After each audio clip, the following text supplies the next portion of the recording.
చాడీలు మోయడం వల్ల ఫ్రెండ్షిప్స్ తెగిపోతూ ఉంటాయి. మరి ఈ స్త్రీల కోసం ఎంత గొప్పగానో చెప్పుకుంటారు, మళ్ళీ అదే స్త్రీలు ఈ యొక్క కథలు క్రియేట్ చేస్తారు, ఫ్యాబ్రికేటింగ్ స్టోరీస్. అయితే మనము ఈ స్త్రీ కోసం ఎందుకు చెప్పుకుంటాము? She has no name in the బైబిల్లో పేరు లేదు, కానీ షీ సెలబ్రేటింగ్. ఏం జరుగుతుందంటే ఆమె గుర్తింపు లేని స్త్రీ, ఆమెకు రోగం వల్ల గుర్తింపు లేదు, అసలు పట్టించుకోవడం లేదు, బహుశా బలహీనురాలు. ఆమె మాత్రం చర్చికి రావడానికి చాలా సంతోషంగా ఉంది. ఆమెను తీసుకొచ్చి అక్కడ కూర్చుండి పెడతా ఉన్నారు. ఆమె నిరాశ పడిపోయింది, బలహీనం అయిపోయింది, తనకు తానుగా ఏ పని చేసుకోలేకపోతూ ఉంది. కానీ యేసుక్రీస్తు ప్రభు వారు ఆమె హృదయాన్ని ఏమీ చూసినట్టుగా లేదు, ఆమె బలహీనతను మాత్రమే చూశాడు. దేవునికి స్తోత్రం, హల్లెలూయా. ఒక్కొక్కసారి నువ్వు చర్చిలో కూర్చోవచ్చు, నీ హృదయం ఏంటో తెలియదు, దాని ఆలోచన తెలియదు, ఎంత కష్టంతో ఉన్నదో తెలీదు, నీ హృదయము ఎంత దుఃఖంతో ఉన్నదో తెలీదు. ఇక్కడికి వచ్చినప్పుడు మనసంతా బాధాకరంగా ఉంటుంది. ఒకవేళ ఇంట్లో పిల్లలతో గొడవ ఉండొచ్చు, భర్తతో గొడవ ఉండొచ్చు, ఆర్థికంగా ఇబ్బందులు ఉండొచ్చు, కానీ నువ్వు వచ్చి అక్కడ కూర్చున్నావు. నువ్వు ఏ బలహీనతో కూర్చున్నావు? దేవుడు నీ హృదయాన్ని చూస్తున్నాడు అనలేదు, దేవుడు నీ శారీరక బలహీనత చూస్తావన్నాడు, నీవున్న తొట్టుబాటు చూస్తావన్నాడు, నీ యొక్క కష్టాన్ని చూస్తావన్నాడు. యేసు ప్రభు వారు అంటున్నారు, అమ్మా నీ బలహీనత నుండి నీ విడుదల పొందావు. దేవునికి స్తోత్రం, హల్లెలూయా. ఆరాధనలో దేవుడు విడుదల ప్రకటిస్తామన్నాడు. కొన్నిసార్లు ఆరాధనలోనే నీకు ఆ విడుదల దొరుకుతుంది, ఇంటి దగ్గర ఉన్నప్పుడు విడుదల దొరకదు, మనసు బాగుండకపోతే పార్క్కి వెళితే విడుదల దొరకదు, సినిమా హాల్కి వెళ్తే విడుదల దొరకదు. నీవు ఎప్పుడైతే దేవుని మందిరానికి వచ్చావో అక్కడ నీకు విడుదల దొరుకుతుంది.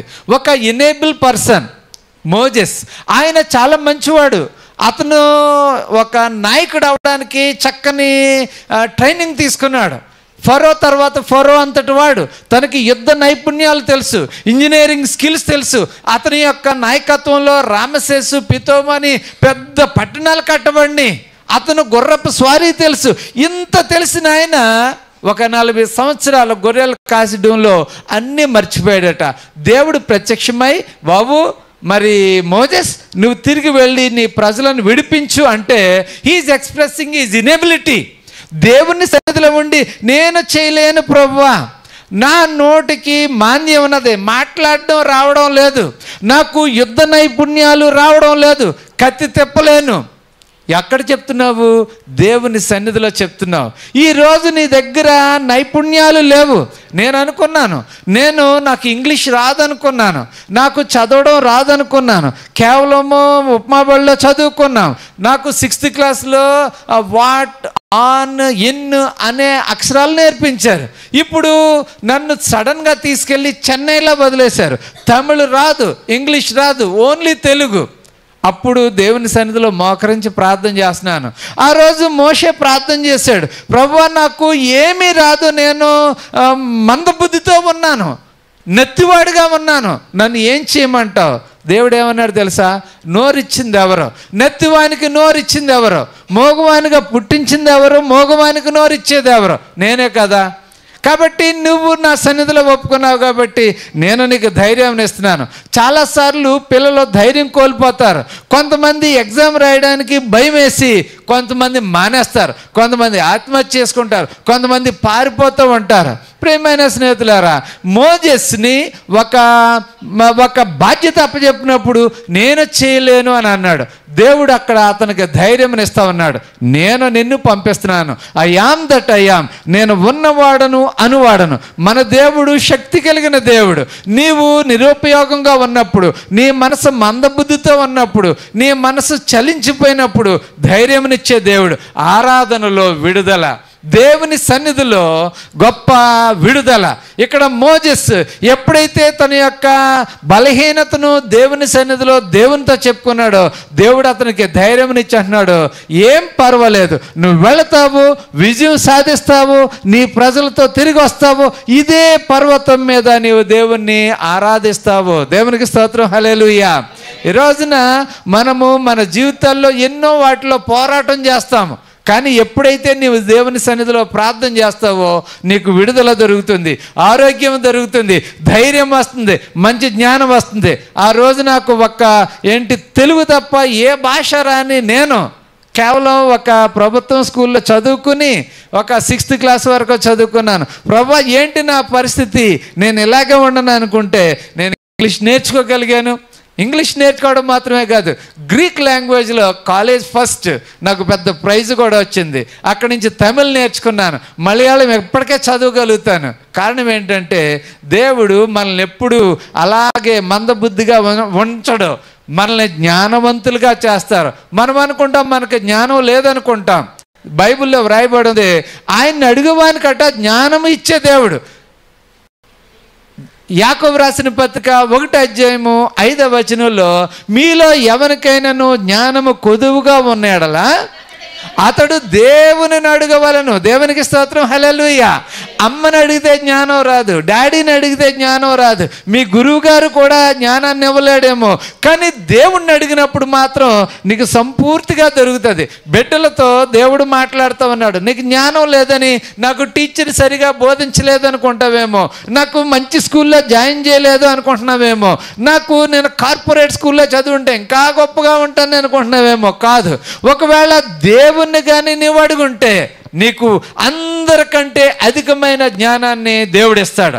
ఇక్కడ ఒక వ్యక్తి, నోరు సరిగా లేని వ్యక్తి, సరిగా నత్తిగా ఉన్న వ్యక్తి, చేతులు తిప్పలేని వ్యక్తి, యుద్ధ నైపుణ్యాలు మర్చిపోయిన వ్యక్తి 3 లక్షల మందిని అతను నడిపించి వాగ్దాన దేశమునకు చేర్చాడు. దేవునికి స్తోత్రం, హల్లెలూయా.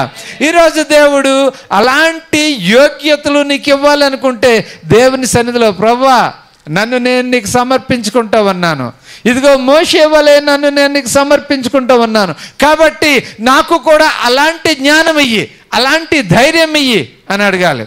ఇదే సమయంలో మరొక వాక్య భాగాన్ని మనం చదువుకున్నాం, అపోస్తుల కార్యాలు. ఇక్కడ ఎలా ఉంటుందంటే, ఎ నైట్ ఆఫ్ డిప్రెషన్, ఒక డిప్రెషన్లో ఉన్న రాత్రి, కొట్టబడిన రాత్రి, తిట్టబడిన రాత్రి, చెరసాలలో పెట్టబడిన రాత్రి, ఒళ్ళన్నీ నొప్పులతో ఉన్న రాత్రి, తను ఏం చేస్తున్నాడో ఇంకా ఏమి చేయలేని రాత్రి, చేతులకి సంకెళ్ళు, కాళ్ళకి సంకెళ్ళు, బొండాలు, ఇలాగ చెరసాలలో తోయబడిన రాత్రి. మీకు తెలుసా, చెరసాలలో ఇలాంటి కార్పెట్లు ఏమీ ఉండవు, ఓన్లీ అలాంటి అది రాతి ఫ్లోర్ ఉండొచ్చు. అది ఎంత చల్లగా ఉంటుందో తెలుసా. కార్పెట్ లేని చోట చెప్పులు లేకుండా నడవడం అంటే ఎంత కష్టం తెలుసా. ఇద్దరిని, పౌలుని శీలను అలాంటి చోట తోసివేసినప్పుడు వాళ్ళ శరీరం అంటే నలిగిపోయింది, ఒళ్ళంతా నొప్పులుగా ఉంది, కానీ వారి ఆత్మ దేవుని సన్నిధిలో ఎంతో విశ్వాసంతో ఉన్నది. వాళ్ళు దేవుని పట్ల చాలా నమ్మకంగా ఉన్నారు. ఈ రోజున చాలామంది కష్టాలు వచ్చినప్పుడు దేవుణ్ణి పక్కన పెట్టండి, ఇప్పుడేంటి దేవుడు లేదు, దెయ్యం లేదు, నా బాధల్లో నేనున్నాను అని వాళ్ళు డిప్రెషన్ని వ్యక్తం చేస్తూ ఉంటారు. కొంచెం తలనొప్పి వస్తే చాలు ఎవరు మాట్లాడొద్దు అంటూ ఉంటారు. ఇక్కడ పౌలు శీల ఎంతగా కొట్టబడ్డారంటే వాళ్ళు కొట్టేసి ఫిలిప్పీలోని జైల్లో పెట్టేశారు.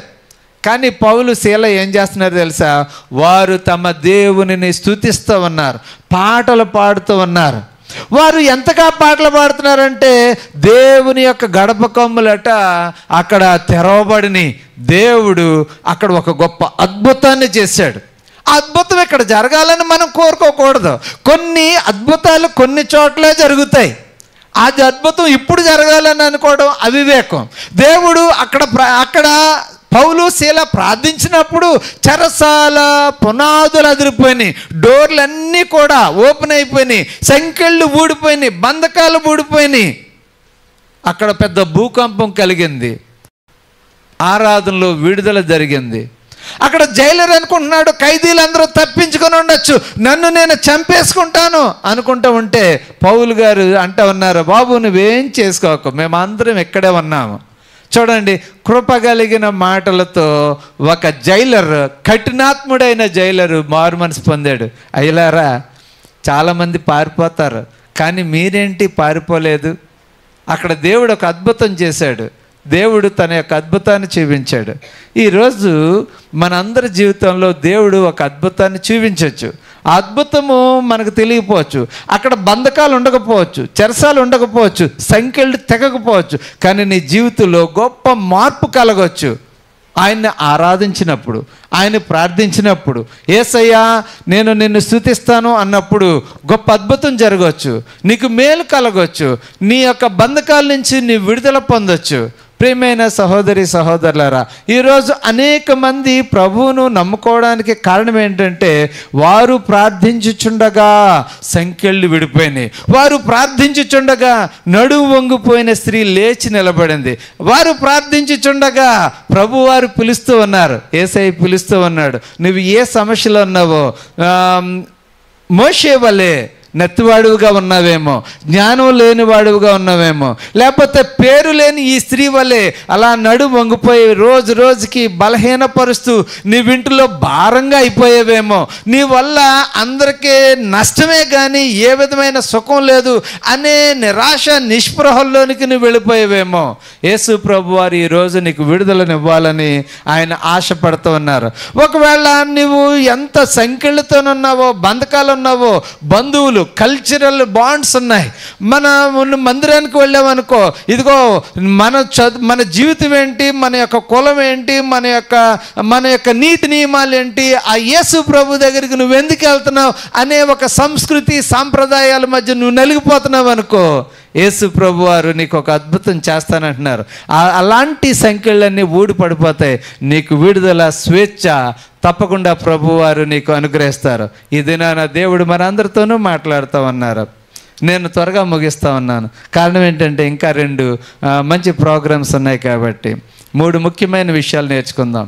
నిరాశ నిస్పృహల్లో ఉన్నప్పుడు మన దేవుడు విడుదలనిచ్చే దేవుడు. ఆ విడుదల మందిరంలోనే దొరుకుతుంది. వారు ఆరాధించుచుండగా సంఖ్యలు ఊడిపోయినాయి. ఈరోజు నువ్వు ఆరాధన చేసినప్పుడు నీ బలహీనత నుండి నువ్వు విడుదల పొందుతావు. ఆయన ఆరాధన చేసినప్పుడు జ్ఞానం లేని నీకు జ్ఞానం ప్రసాదించబడుతుంది. ఆయన్ని ఆరాధన చేసినప్పుడు గొప్ప కార్యాలు నీ జీవితంలో జరుగుతాయి. ఆ విధంగా దేవుడు సహాయం చేయునుగాక. ఈ సమయంలో మనం అందరం లేచి నిలుచుండి